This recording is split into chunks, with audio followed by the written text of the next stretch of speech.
black and everything. Oh, the show has started. Everybody, I was showing off my Christmas tree. It's a black Christmas tree and it's Jason and everything. But wait, I got to start the show. Hey, you, come on down. You'll be sitting at the grown-ups table. I'm your host, Jesse Pimpinella, holiday style, with my partner in crime, John Jacobs. Thank you very much. Sorry, you guys caught me admiring my Christmas tree. It's got green, purple balls for Beetlejuice, Jason Massimo on top, and a nice solid black Christmas tree. That's the only way you do it in my house. I love your tree, man. I'm really jealous, not only of the tree. Sorry, I was getting the episode shared on my page so we can get a bunch of comments today. I love your tree. I'm jealous of your tree topper. I really, really want that, to be honest. And, this year, my daughter, who is 9, who most of you who watch this show know who she is, she figured it out.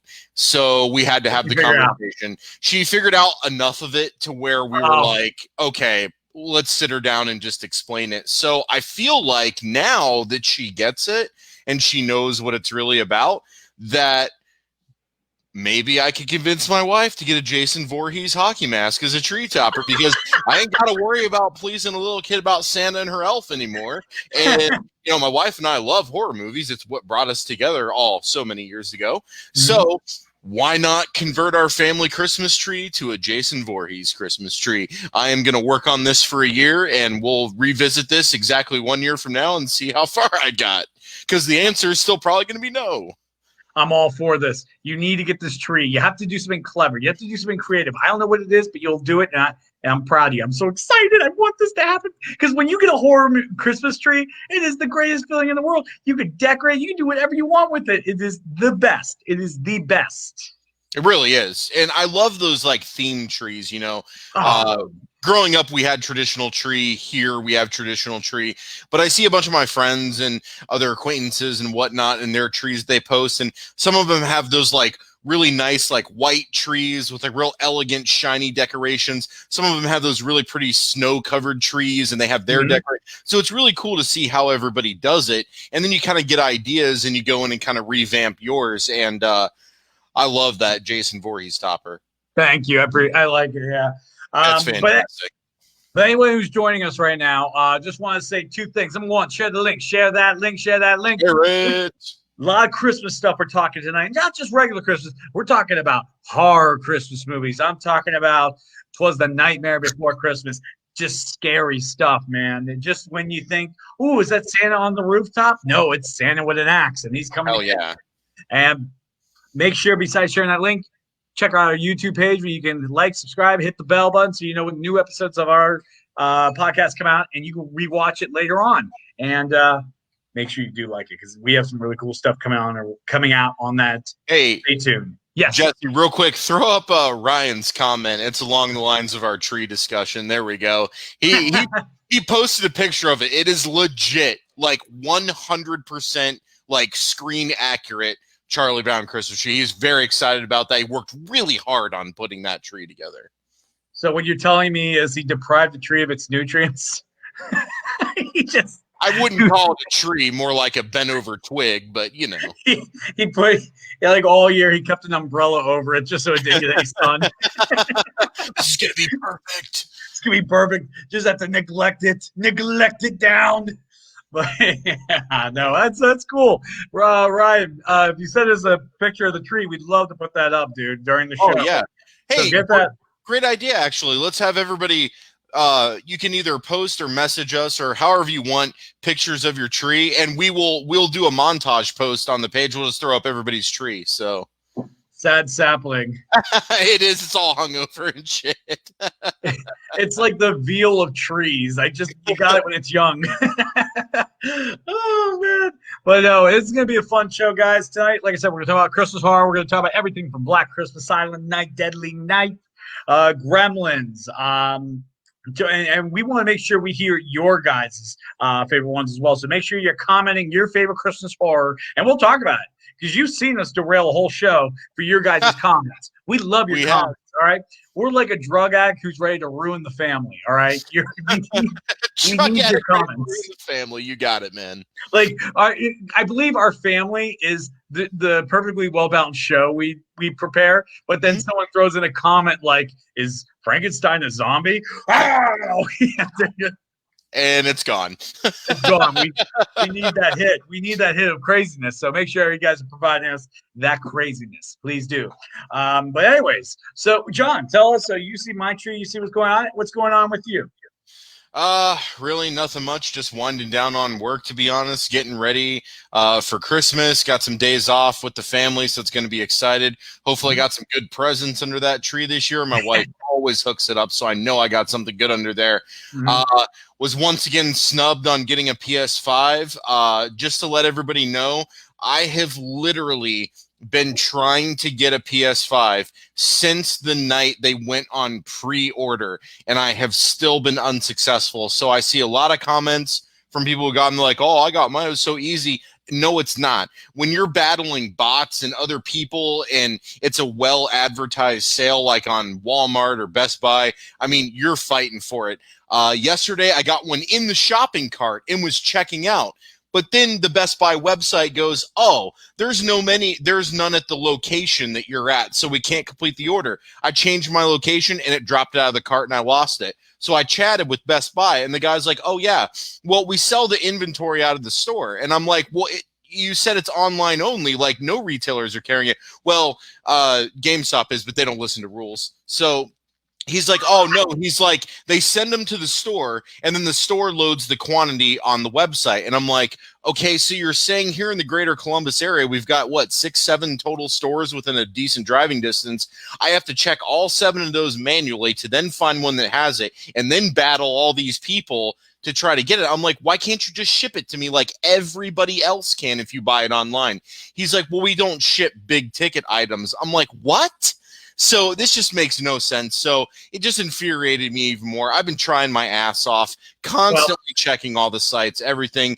I've been involved in many of the button click mash sales, and to this day, I have still not been fortunate enough to get one, but I'm not giving up hope. I am still fighting for it, and I will get that PS5 eventually.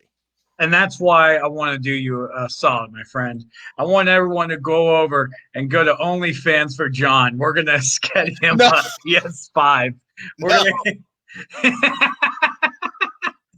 John will perform any task on a camera to get that PS5. No, sir, because someone who is like best friends with us is going to be like, "Oh, really? John will do anything, huh?"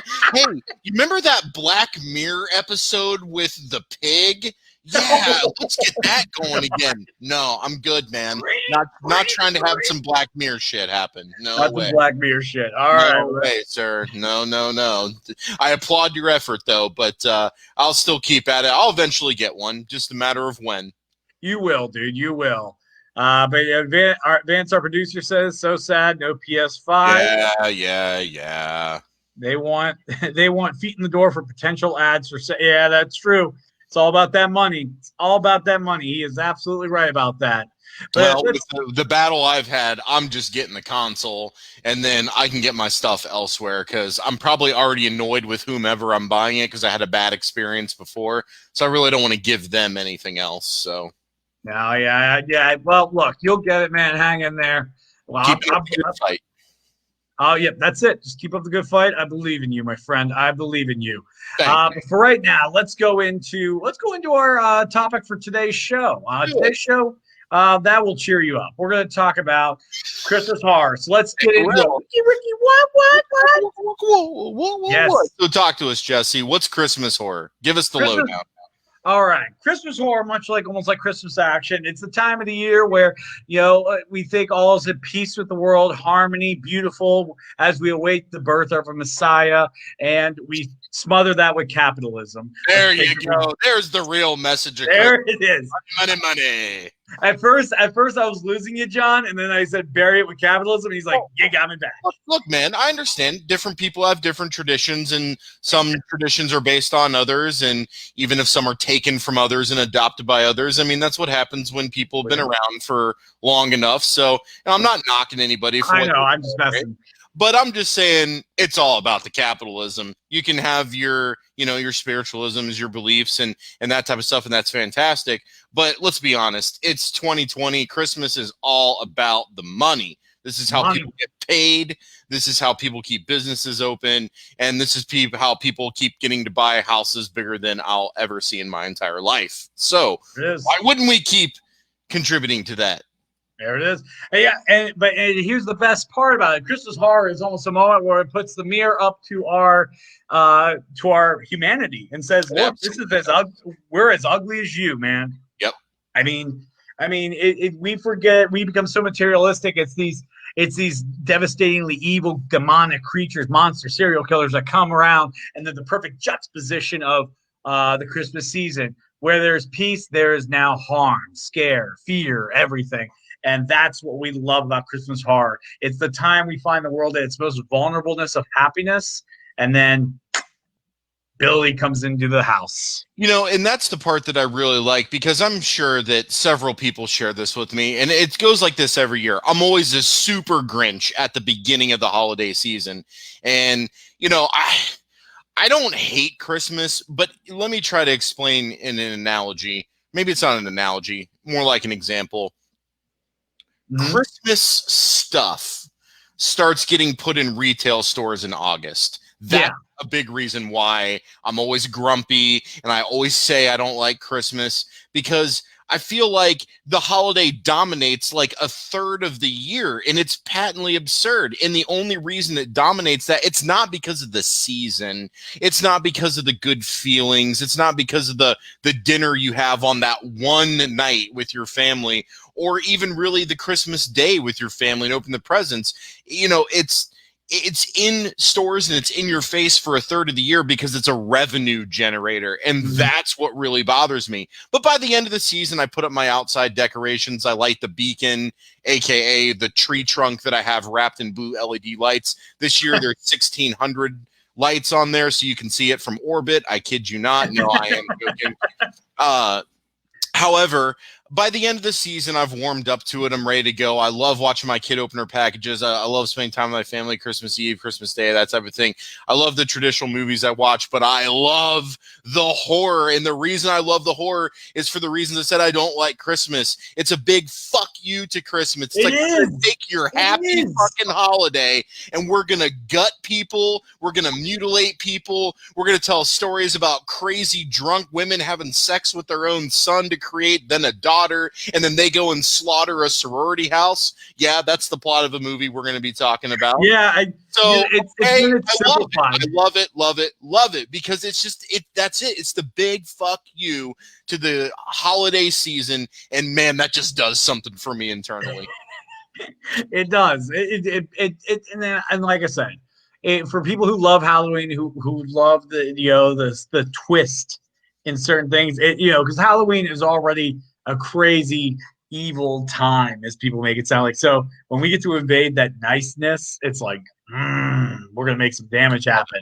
But let's talk about. But real quick, just want to throw this comment out. Make sure comment your favorite Christmas horror and TV movies, because who knows, we might want to talk about it. But let's talk about our first one right now. Yeah. God.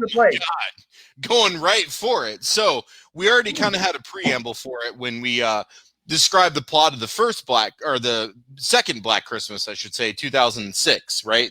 Technically the actual reboot. So let's start from the beginning, Jesse. So we are both fans of the original Black Christmas, which we talked about in some of our Halloween shows that could technically be considered one of the first slasher films, originated out of Canada.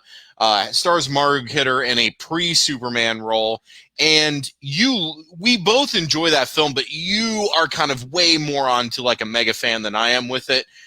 So I'm going to let you talk about why you love this film so much, and then we'll move into the other films after that.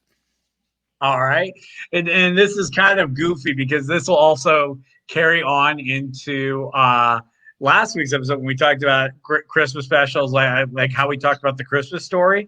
Yeah. Why that's so important to the matter is because it was directed by the same guy who did the Christmas Story. So I did not know that. That's awesome. Bob Clark, the Christmas Story. and he did Black Christmas. So it's kind of interesting to see this like weird kind of like happy and joy, horror.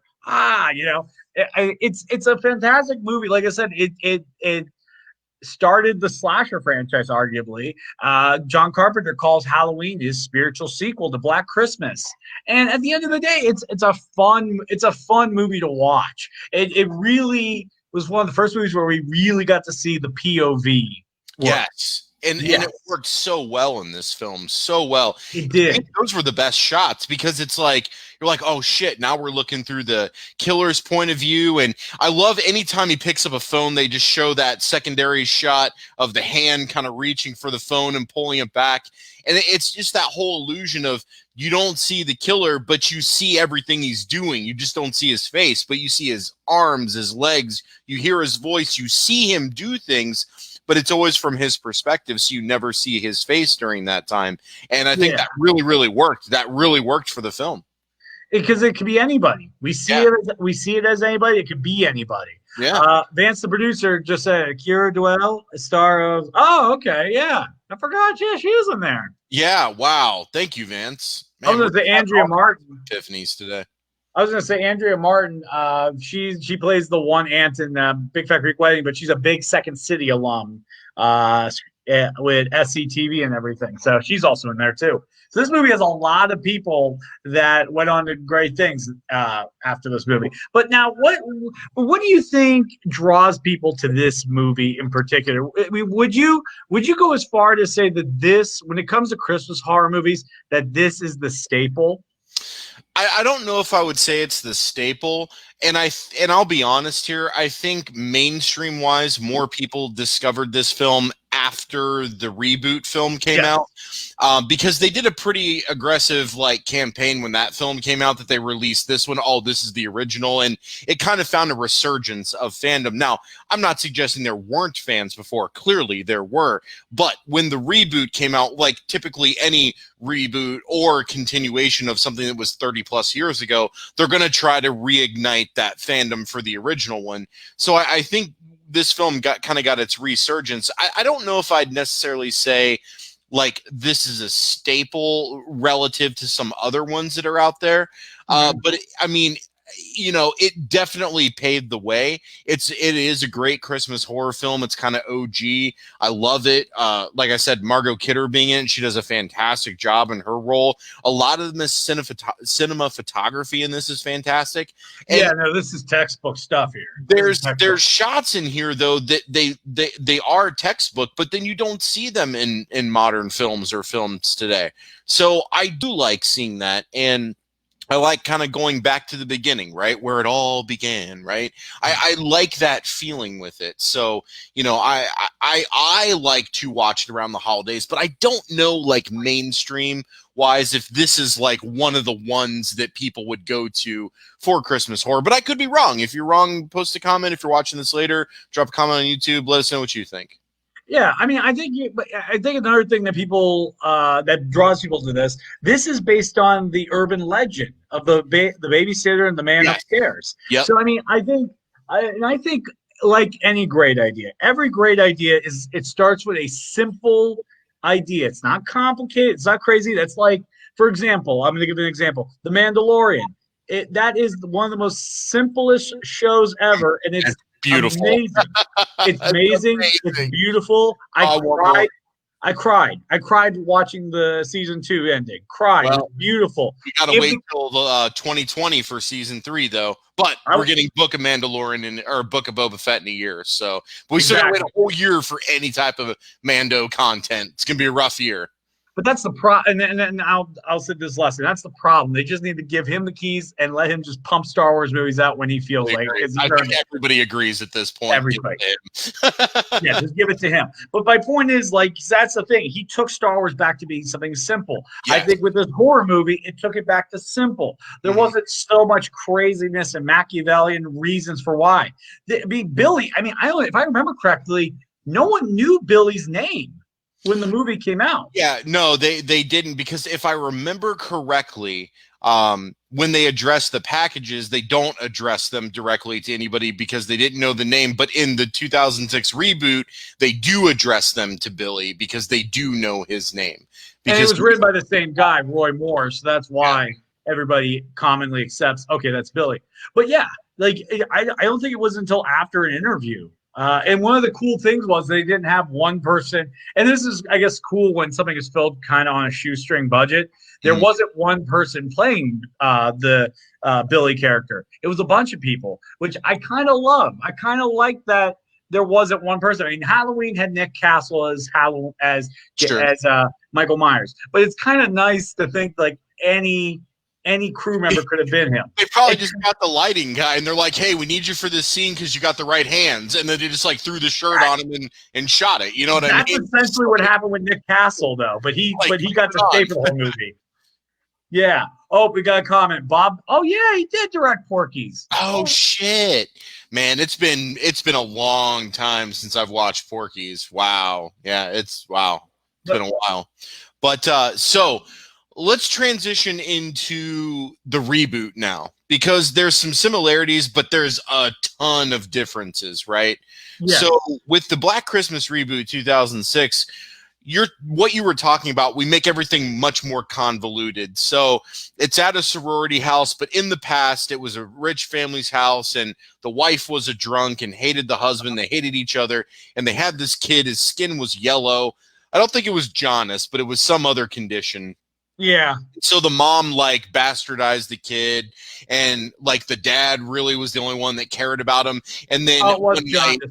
It was jaundice. Sorry. Jaundice. Okay. And then one night the mom kills the dad, right? And Billy watches it happen, and because he watches it happen, his mom locks him in the attic, and he lives there for the rest of his life. Well, so his mom becomes more of a crazy woman, more of a drunk. She ends up going upstairs and sleeping with him when he's a late teen. And now he fathers a daughter with his mother.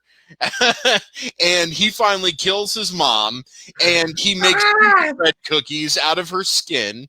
And when the police come to arrest him, he's eating the skin gingerbread cookies right out of alive. Like they're just right on top of the mountain. You know, we're not getting out of here, so just start fucking eating people. So he ends up going to a mental institution. Things happen. He breaks out. He goes back to the house, and he starts slaughtering the sorority girls. And it's a whole case of whodunit, right? As with most horror films are. And come to find out, it's him tag teaming with his crazy sister, killing all of the people. And the kills in the film are great. The characters are great. It's fucking got Lacey Chabert from Party of Five. So you can't go wrong. You cannot go wrong. It's a fantastic horror Christmas film, and it is absolutely a staple of mine. My wife and I watch it every single year. Yeah. And one of the cool little comic book geek facts, this movie stars 2 Black Canaries, the TV version and the movie version for Birds of Prey. So I always thought that was interesting that a lot of DC superheroes always come from this Scream Queen background. Yeah, it is interesting to see where people come from and what films they did prior to wherever they finally broke out, you know, type thing. So I always love seeing people pop up in those roles. Absolutely. It just makes it more special and, you know, more enjoyable, and it just adds a piece to it when you go back and watch it again. You're like, oh, you know, so. Yeah. Well, one of the cool things about this movie is it went as far as to when creating the killer Billy, kind of again, they really went off of Ed Kemper, the real life serial killer. He was a child who had been locked in the basement and later murdered. He murdered people. And he murdered the mom in the basement. Yeah, that's what I mean. So I kind of find it interesting. Like there's sort of like, ooh, let's go after that realism. Let's go after that. I always find that fascinating. I think that's what made people attracted to the reboot, because the reboot and remakes, I mean, they always have to. I think you always have to step up the blood, step up the gore. Sure. And that's just because, as John Carpenter once said, this is John Carpenter's reasons why he made Halloween 2 more bloodier. When he did the reshoots, he said it was because at the time that's what people wanted. Because from 1978 to 81, I think the sequel was filmed for Halloween 2. A lot of crazy slasher movies came out and they stepped up the blood, they stepped up the gore. So 1981, you were right. Yep. So here they had to step up the gore. You know, you have to go. Let's go for crazier kills. Now, the third Black Christmas movie released on HBO Max, and I reluctantly admit that I watched it.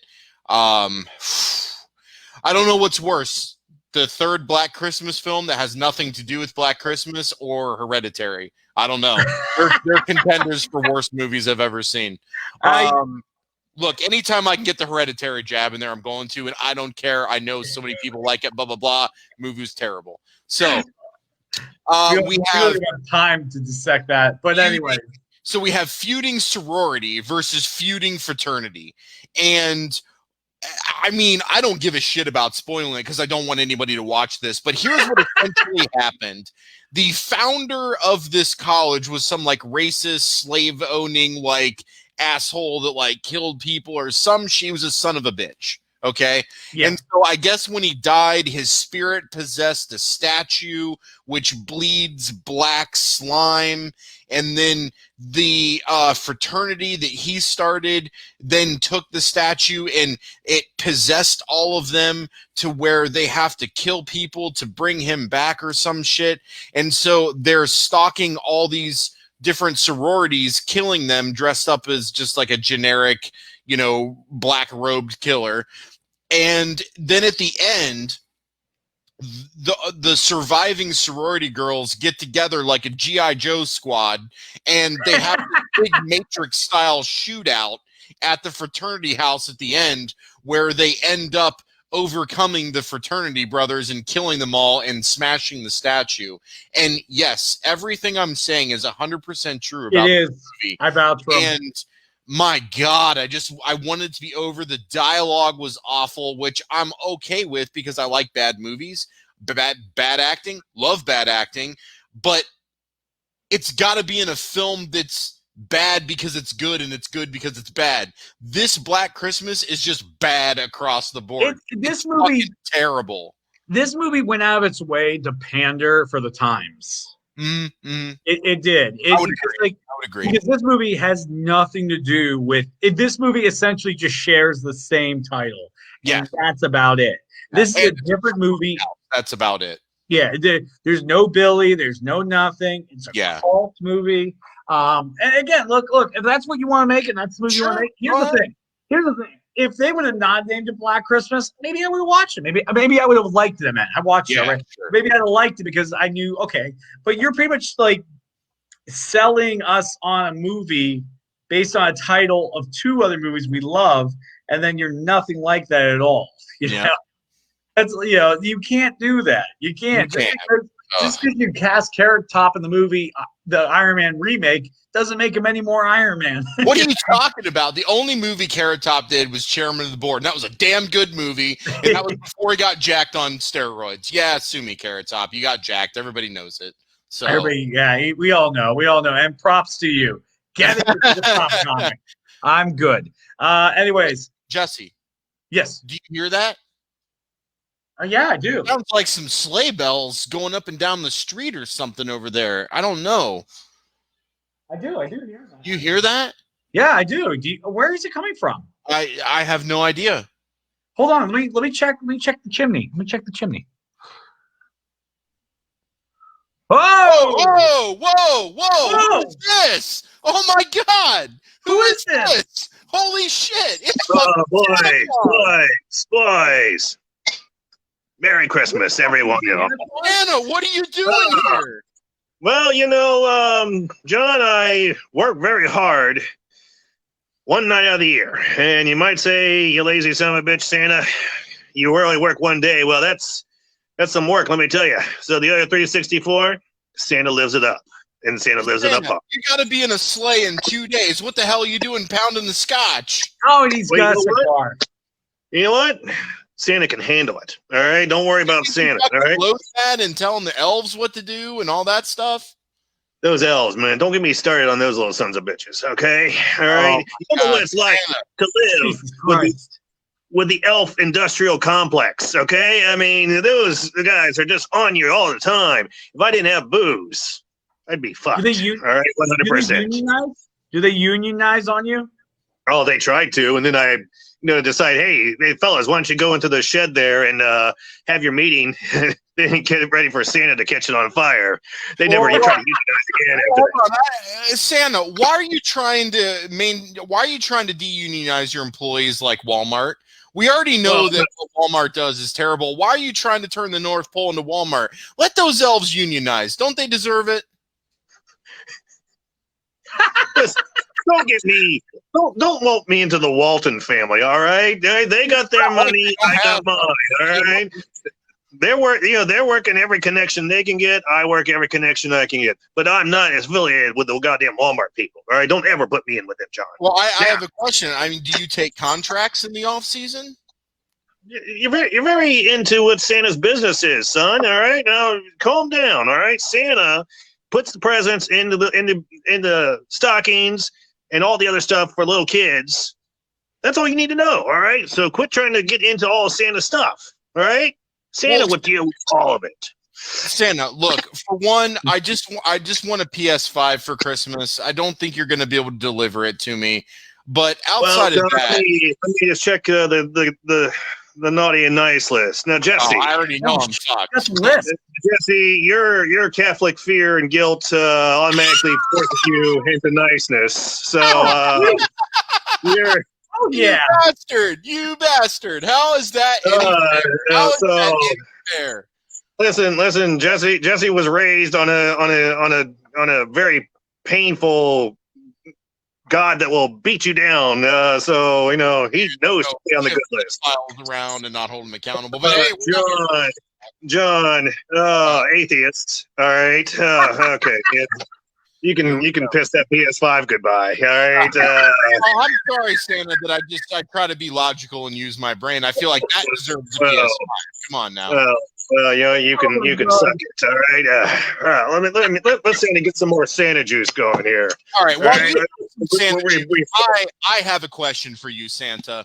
When I was growing up, one of my favorite shows of yours was the claymation Rudolph the Red-Nosed Reindeer. And I loved it because it was magical. It was whimsical. I loved it. And I thought I liked it as an adult until I watched it with my daughter this year. Why are you the biggest son of a bitch at the North Pole in that movie? That is a kid's movie, and you are an asshole. The entire movie. You exploit Rudolph for something he has that you want. You participate in bullying. You participate in reducing his self-esteem. You treat Donner like shit. You treat all the reindeers like shit. You almost stoot-slapped your wife a couple of times when she got lippy with you. I mean, what the hell, man? What are you doing up there? And why would you let these cameras capture these moments on film? All right, couple of things. All right, that was not a live. That was not a camera that was going live, and the whole situation happened. Editing that really wasn't you. Right. I mean, that whole story had happened years before. Now we didn't have such a problem with it the first time. When there was the foggy night and, we had this one reindeer who had this kind of aberration, if you will. I mean, we were going to put him down when he was born, but we decided, you know what, this could work out at some point in time. I was actually the one that said, hey, let's not fry him up for dinner. Let's keep him around just in case that bulbous, glowing nose could come with some type of use. Maybe we could sell him to a circus or something. I have a question for you. Are you jealous? Hold on. Let me answer the first goddamn question, you son of a bitch. Come on now. Okay. Yeah, come on. I'm just defending because I'm on the nice list. So yeah, go Santa. Go Santa. Yeah, you keep on the nice list. The first time it was all great. But let me tell you, that little son of a bitch Rudolph, he was just so cocky after that. He was just like, oh my God, the biggest ego on the North Pole. All right. I mean, he thought he ran the place. So then when the people from Kellogg said, hey, you know what? We want to sell a bunch of cereal and a bunch of sugary snacks and stuff, and we're going to put it all around the Santa story. I'm like, hey, yeah, let's make a bit about the number one guy here. And then they bring in these writers from Hollywood, of course, these liberals, going to come in. They take this Rudolph, And then they say, hey, you know what? We're going to make this into a pro Rudolph story. We're going to make Santa as a jackass, and he's going to be like this evil, nasty person. Now, Santa, as we all know, railroaded you. Absolutely. Again, this is all Hollywood trying to bring down Santa. I have and the war on Christmas. Clarifying question. Yes, Santa, are you an ultra conservative? Well, I mean, obviously, I've been around since the 5th century, John. You go back to the original Council of Nicaea, and I'm there finding it out with the other bishops to determine, how Christianity is going to be formed. So, yeah, I guess I would be concerned. You, Santa, physically sat on this council, much like the Knights of the Round Table. Is that what you're saying? I mean, John. I mean, this is nothing new here. I mean, this was all part of the history that you should have been learning in school instead of. So when you were looking up on this council, you physically had conversations with these people who were, I guess, in the process of starting Catholicism, if you will, yes. and you physically participated in this. Yet there's no mention of you in any of the spiritual scriptures. Well, no, John. I mean, that was 500 years after the books we decided we're going to go into the Bible were decided. So, no, I would not be personally in there. Oh, okay. Well, I just thought since you were a part of the origin that there would have been a mention. I'm a saint, John. Saint goddamn Nicholas. Now, come on now. Let's get it together. Yeah, here. Come sure. on. I mean, I can call myself Saint John as well, but I mean, that won't really get us very far. Well, once you perform miracles, then, we can call you Saint John, but we have. You Santa, haven't. I want to ask you a question. I want you to give one piece of advice to all the boys and girls listening to you right now. What would that be? Well, I guess the one piece of advice I would give is I'm always watching 24/7. Always. So, you think you're going to go and push someone down a flight of stairs, or you're going to trip somebody, or you're going to cheat on your taxes. I know. And Santa, I happen to have a hat here. Do you mind if I wear it and join you in posterity? No, go right ahead, John. Go ahead. We'll make you the honorary Santa of West Columbus. So go ahead and slap that dude on. Hey, I may call you sometimes. Sometimes you if I look get very cheery. You look very cheery. Thank you. So Santa. Sometimes if Santa, now putting on that hat. Now sometimes if Santa gets a little too lit at a bar or something, Santa may call you up for a ride. So just FYI. So, I got that microphone Tim Allen showed me right here. Hey, can you hear me? So Santa, big question. Yes. Do you want to stick around and talk about horror Christmas movies with us for the rest of the episode? Oh, sure. Anything to get the brand out there. Anything to promoting. One second, John. I want to read a little letter to Santa here. No. Got a couple here. All right, dear Santa, I am a woman who really loves the movie The Craft from the late '90s. If you know it, sir. For Christmas, can I have a time machine so I could go back in time and hook up with Verizon Bulk circa 1999? Signed Scissors. What year was Island of Dr. Moreau? That was after The Craft, right? No, that was before The Craft, I think. That was I'm pretty sure. Man, I thought that was post-Craft. Ooh. Scissors. Let me tell you something. Verizon Bulk, I'll give you 3 words. Not worth it. Okay. All right. And you think for a method actor that she could really get into it, but no, complete dead fish. Wait, she's a method actor? Yes, John. Didn't you watch the documentary about Island of Dr. Moreau? I did, and really all she said was, I asked Marlon Brando if he wanted to run lines so we could be more bonded during the shoot, and he said, my dear, you're getting paid, I'm getting paid, we're all getting paid, and that's all that matters. And they ran no lines together that entire shoot. She was still trying, and but yeah, she's a method actor, and she was trying to get the character, trying to delve into the depths of the character. So she was. And then that little short Kevin guy. Marlon, of course, was he was on the naughty list for a long time. At least since 1962, at least since Guys and Dolls. So forget about it. One more here. One more second. Dear Santa, I really believe in you. I do. Well, this doesn't really. It's going well. But I see a lot of guys. I see a lot of guys and girls dressed up as Santa. What's the deal with that? Are they family? Signed, Timmy. Well, Timmy, they are family in a way. It turns out Santa likes to spread the old holiday cheer around. Those halls and everything. And when you got balls of holly, like mine, every once in a while you slip one past the goalie. So, those kids grow up to be Santas at your local Target or Kohl's or whatever you wish. So, is that your piece of advice for all the kids watching? What's that? The pull out?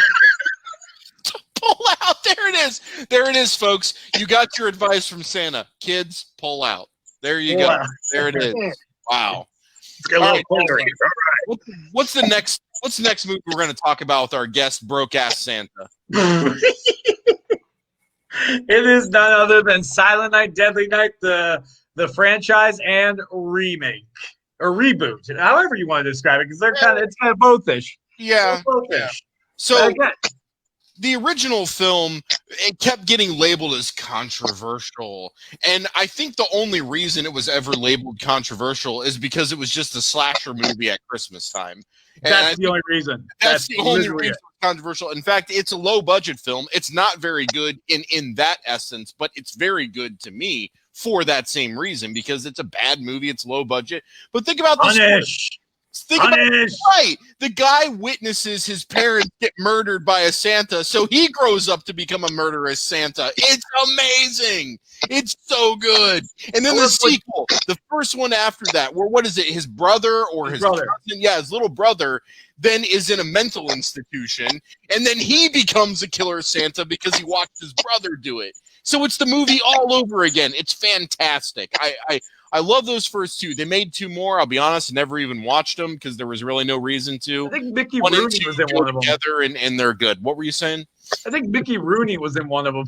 Are you serious? He had to have been in like little Mickey Rooney, tiny little 4 foot tall Mickey Rooney. Yeah, I'm talking Mickey Rooney. Hold on a second. Let me see. Mickey Rooney, Silent. Holy shit, he was in the fifth one. Oh, there's five. There's five. He was probably 90 years old. He probably needed a job. I mean, come on. He plays an evil toy maker. But real quick, I want to point something out. In Silent Night, Deadly Night, the beginning, I think the real villain is within the first 10 minutes of the movie. And it said prick of a grandfather who's been pretending to be catatonic for 30 years. Like the first time he talks, he scares the shit out of the kid. Fear this night. Fear this night. If you see Santa Claus, run as fast as you can. And then he goes back to being catatonic, and they're like, silly kid, he's catatonic. He's just saying like an asshole. Like, I just love that. So really, he kind of fucked this kid up. He did. He just messed with the kid. He messed with him, and then he was afraid, and then Santa like grabbed his dead mom's tits. It was really weird after that. Got really weird. Well, what? Well, the original Silent Night, Deadly Night. Santa's been around a little bit longer than you two younger fellas, but you're right. It was this. Oh, it's a controversial movie, and when you're looking to see a movie, it's like, oh, okay, but then you watch it, and it's like, well, this is a piece of shit. Yeah, it's just a guy in a Santa suit just killing people. All right, what? Who the hell cares? Oh, yeah. What happened? But yeah, no, it's such an. One of the cool things about it, like I said, John said it best. It was the controversy of it having to taking place around Christmas time that made it controversial, because back then, the Christian movement was a lot bigger back then. Everything was kids. There was a standard of wholesomeness, and Christmas time was one of those staples. I mean, because really, if you think about it, what Christmas horror movie existed before the 70s? It's a fairly rich. I mean, technically, the original horror Christmas was A Christmas Carol. Charles did to truly make a ghost story. So, I mean, I always found that very interesting, because, like, if you read it, it's like It's like, oh God, he's writing a horror novel that for some reason we read around Christmas time, because the whole point of it was to scare the shit out of the rich so they stop acting like assholes. I mean, that's essentially what it is. Turned out it didn't work out so well. You know, Ebenezer Scrooge just found out, hey, you know, if I have one bad night a year, well, you know what? I can go ahead and still be a dick the rest of the year to Tiny Tim and all the other little bastards around the neighborhood. Yeah. John. Hey, I apologize for getting kicked. I was trying to find a picture of Mickey Rooney as Killer Santa, and it booted me. So I got it right here. I had to get another one because it was coming in too blurry on the one for some reason. Here we go. It's beautiful. Look at that, man. Oh, my God. That man is way too old to be playing Killer Santa. I love it. I used to bang Judy Garland. Come here, you. Was that before the pills or after the pills? You started one pill, you gotta specify which moment in time Judy Garland, because there are many for her short-lived age. So there is. She was getting vitamin injections during Wizard of Oz. So take any time after 5 years old. And this might put me on the naughty list, but I actually saw the Judy Garland movie, and man, was it boring. I went to sleep before Judy did. Thank you, and have a good night. So, Jesse, you and I then watched the remake of Silent Night, but it's just called Silent Night. It's not called Silent Night, Deadly Night. Which I kind of like that title more. I do too. Because it's like, it doesn't have to play too hard on the campiness of it all. It was just like, look at the mask. Like, I'm gonna try to zoom in. Like, the mask is like this whole entire plastic piece. Yeah, it distorts the face. It's really cool. Yeah, and the flamethrower. He made it himself. I love it. And I like the mystery behind it. And here's the thing. This is unlike Silent Night, Deadly Night, the original movie. I didn't care if they made another one after that. I'd never seen the sequel before. All right. But this movie, I wouldn't mind seeing a sequel because I kind of like the cat and mouse aspect of this horror movie. And the kills are fantastic, where he splits that one dude's head in half. And, I have to say this. Any film that kills a kid on screen, I'm automatically in on. Because that's a big no-no from the MPAA. And the reason you don't see it in films is for that very reason. So when a film comes along, such as one that I always talk about, Murder Set Pieces, where they have a great kill a kid scene in that movie, they do it in this one. Now, it's not as good, but the word good is subjective. Because Santa pulls out this giant cattle prod and just electrocutes this 14-year-old girl when she answers the door, and she's sitting there convulsing, and then it's like a first-person shot of the axe just going into the face. And when I saw that, I immediately said, I'm in, because you killed a kid on screen. They don't do that enough. Yes, I'm sadistic and I am fucked up, and I understand this, but it's a big deal for people who like these films because they just don't do it, and there's a reason why. So to see it automatically piqued my interest. On top of this, the big elephant in the room is Vance's dude, Malcolm McDowell, man, showing up in a B film, straight up B film. And then not only on Malcolm McDowell, but Donald. Oh, shit. What's his last name? Donald Logue. Yes, from Grounded for Life in the first Blade film. We all love him. Grounded for Life was a fantastic show. We all love Donald Logue. Really? He's a loser in everything he ever plays. And he plays it so well. And Grounded for Life was a great show. It should have gone on for more seasons than it did. I feel bad they got cheated out of that last season. But nonetheless, you've got two actors that have been in A-list, big budget films showing up in this B film. And look, I get it. You got to do the paycheck picture. I understand that. But I can't believe Malcolm McDowell is hard up for money to where he's got to do the paycheck picture, right? What's that about? I'm going to look that up because I'm convinced to figure out why he was in that movie. Because, that dude, here's the thing. He's a prestigious actor. What is he doing a paycheck picture for? Here's how because he's old. God damn it! You know, He I mean, he looks he's really like 60, old in he's this. like 75 years old. You know, Yeah, I mean, what? he's It's not old. like he's getting lead offers anymore. So it's like, hey, you want to make $300,000 for 5 days? Yeah, hell yeah, who would? Oh, I guarantee you he was the highest paid person out of the entire production, including the director. I guarantee it. He got the most money. You know he did. We're getting Malcolm McDowell? Hell yeah. Everyone take a pay cut for that. Oh, no problem. Yeah, no, I could definitely see that. I mean, like this movie, and also here's something really interesting.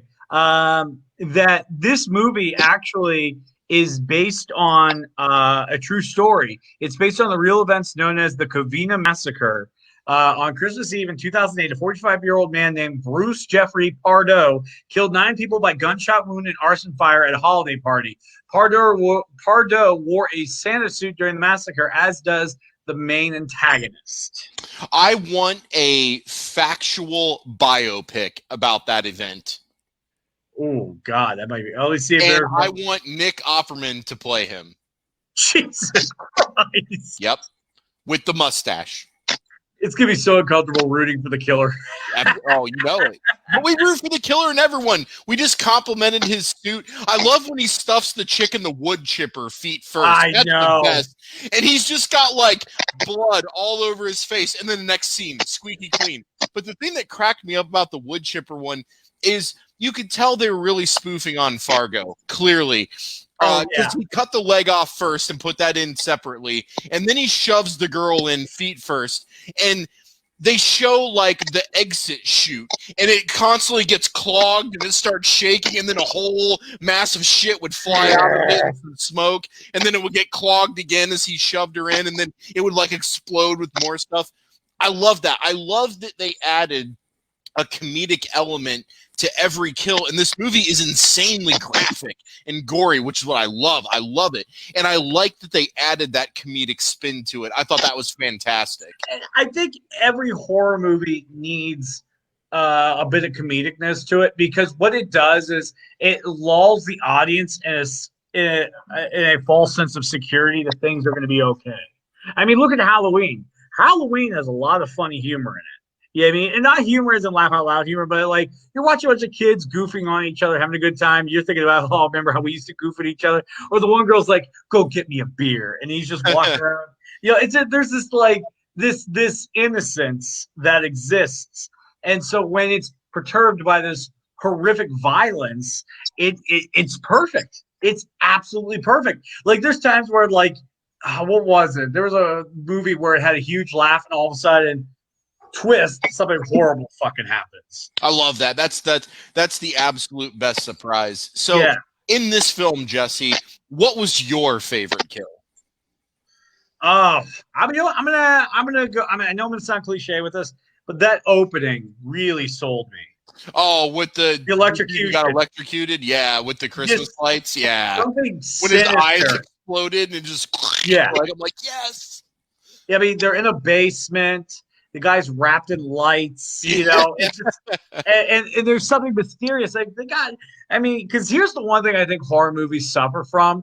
It takes forever to get to the killer. It takes forever to get the killer. And I think every movie that gets the killer quicker is a better movie for it. Halloween didn't fuck around. It opened with the kid killing his sister at the beginning. You know what I mean? Yeah. It just got right to the meat and potatoes. And then it didn't even get to the final girl yet. We had to see him escape from the mental hospital first. You know? So, do we want to spoil the ending of this movie or not? I would say no. Let this one be a great surprise to our audience members. This is a really good, because here's the thing, B movie or not, you know, folks, these people cared about the movie they were making. And that's very rare, I think. They did. They did. They knew they weren't making, the Imitation Game with Cumberbatch. That was a random reference of a good movie. The Intimidation Game with Bennington. Imitation Game. Sorry, you know what I mean. That's what I mean. Like they knew that's not what they were going into doing. They were just gonna make a silly horror movie. We were all gonna have fun. We're gonna laugh at the parts that were funny. Because like I love the over the top McDowell scenes where he's like, are you coming into work? Yeah. My husband died. So great. This sounded just like him. And then when he's all obsessed with hunting the killer, he's like, "I'll have that killer by the end of the night. He came to the wrong town." Like in that Malcolm McDowell, like when he talks. Oh, it's so great. It's so great. What I love is the girl kept trying to slip under the fact that her husband died a year ago, and this is the first Christmas with that. I don't see you at work. It's basically like, fuck your feelings. Get into the office. You're a police officer. Get to work. And I gotta say, all of the cops in this movie are dumb. Just like in any typical horror film. Look, I played a dumb cop in a horror film. I survived at least. So I must not have been that dumb. If you want to find out, check out the Biker Warrior Babe vs. Zombie Babies from Hell on Amazon. Anyways, so cops are typically dumb or assholes in horror films, which I love. They were all stupid as fuck in this movie. I'm glad what happened. But I will say, this horror film is different from most other slasher films in that the lead cast does not figure out who the killer is when they kill the killer, and it's revealed who the killer is at a very interesting time. And I don't want to say much more than that, but to me, that meant a lot because that's unconventional. So you already have an unconventional film that's a low-budget slasher film set in Christmas time, of all things. And then I like how they decided to be different. They weren't afraid to try new things. There's some shots that are really, really good in this film. Yeah.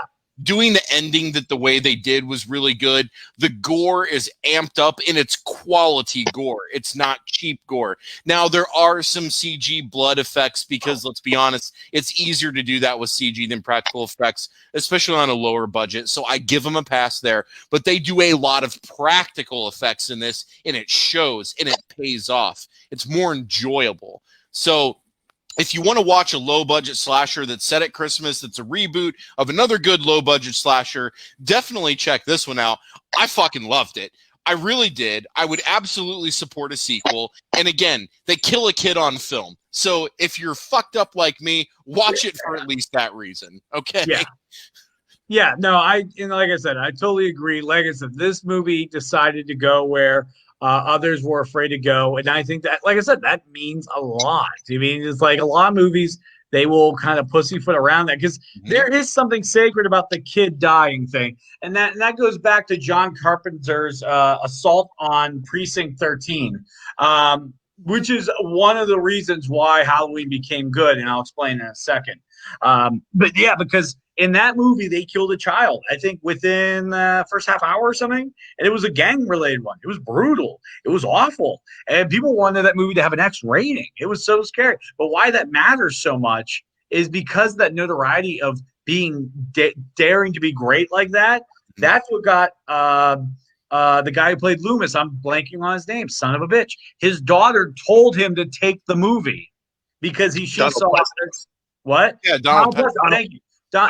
So without Assault on Precinct 13 being as crazy as it was, Donald Pleasence's daughter would have never said, "Hey, do this movie," and we'd have never had Loomis. Yeah, very true. Very true. So a lot of daringness in that aspect is very important to a horror movie.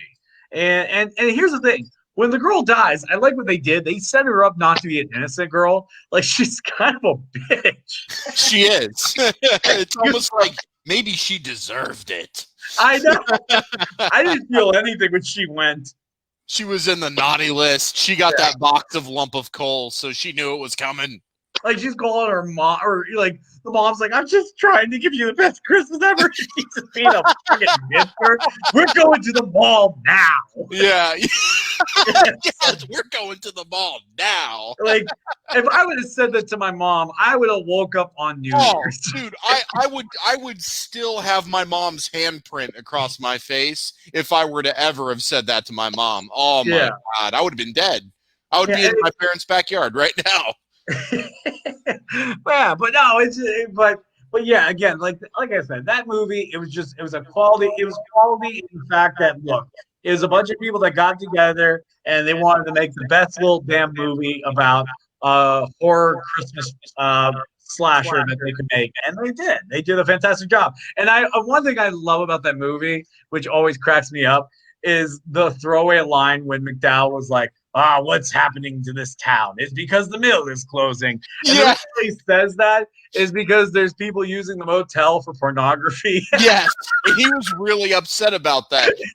And it wasn't even real pornography. It was softcore porn. And they even tell you, they made a special point to tell you that. Yeah. I just always thought that. Now, we're about out of time. I want to throw out another low-budget Christmas film recommendation just real fast before we give our fucked up, broke-ass, drunk Santa the final word. There's another one. It's on Amazon Prime. It's called All Through the House, and it stars David Rupert. You might note him as the host of Supermarket Sweep in the late 80s to the early 90s, and then in the early 2000s when they brought it back. He plays one of the lead antagonists, and the show is basically about a family. It's very similar to Get Out. A family lures a male to the house so they can eat him for dinner, and he fights back against the family. So if you ever wanted to see David Rupert play an asshole and get killed, then definitely watch All Through the House because it's fantastic. I'll have to definitely check that out. I got, oh my God, that sounds just messed up. I love it. My suggestion, if I were to give one, like I said, it's Silent Night. It's one of the only two movies where I'll be like, dude, like, don't get me wrong. I love the original one, but man, this one, they outdid it in my opinion. I'm just gonna say it. They outdid it. They did the movie. They said, look, let's make it better, and they made it better. So check out Silent Night. I believe it's on Tubi. Still, so check that out. Tubi, Tubi. Yeah. And Santa, what's your recommendation? White Christmas, starring Bing Crosby. And whoa. That's not even a horror movie. Why is that? It's a horror movie to me because that sumbitch Bing Crosby was taking money out of Santa's pocket every time that song played. Turned into a movie. I mean, this is very true. This is how somehow Mariah Carey ends up capitalizing on Christmas and getting a whole bunch of money. Even though everybody hates that album and that song, somehow she still makes money off of it. Oh, my God. You know, every time that plays. Yeah, you know, look, I'll be honest with Fucked Up Santa. I'm not a White Christmas fan. I don't really like those classic Christmas films, so I'm with Fucked Up Santa on this. I'm with Fucked Up Santa here. I'm with them. Well, anyways, we're just about out of time. Folks, before we head out of here, we're going to have we'll have another show next week, obviously, before New Year's. But this has been, we've been doing this since, what, February? February. Well, February for the audio show. We switched to video kind of at the beginning, very, very end of spring, beginning of summer. Because with all the COVID and the changes, you know, travel culture changed, audio culture changed. People wanted video. People wanted instant now. So we switched it over, and I'm glad that we did. I've really much enjoyed the show, growing and evolving it. And I'm looking forward to next year to see where we can take it. Definitely. So I want to just wish everyone a Merry Christmas, Happy Kwanzaa, Happy belated Hanukkah, Happy Festivus for the rest of us. I want to thank you, everybody who tuned in to listen to us. Our big comment winner tonight, Ryan, my man. We hope to see that Charlie Brown Christmas tree. Send it to us. We'll post it on our page. I want to give it up for Broke Ass Santa for for stopping by, who's also our producer. Thank you very much for helping us all through the time. Almost empty. What was that, the Woodford or the Knob Creek, Santa? It's the Woodford. We got to keep the buzz going until December 24th. Be sure to check. Make sure share this link after it's live because hey, you can still watch us on Facebook. But if you want to catch us on YouTube at the Grown-Ups Table, that's our channel. We'll have the episode up live tomorrow, ready to go for your enjoyment. I want to thank Max Rowland, our graphics designer, and a big thanks to our producer Vance. And thank you, the fans, for supporting us. Until then, I'm Jesse. And I'm John. And you've been sitting at the Grown-Ups Table. Merry Christmas and all have a good night. Take care. Bye, everybody.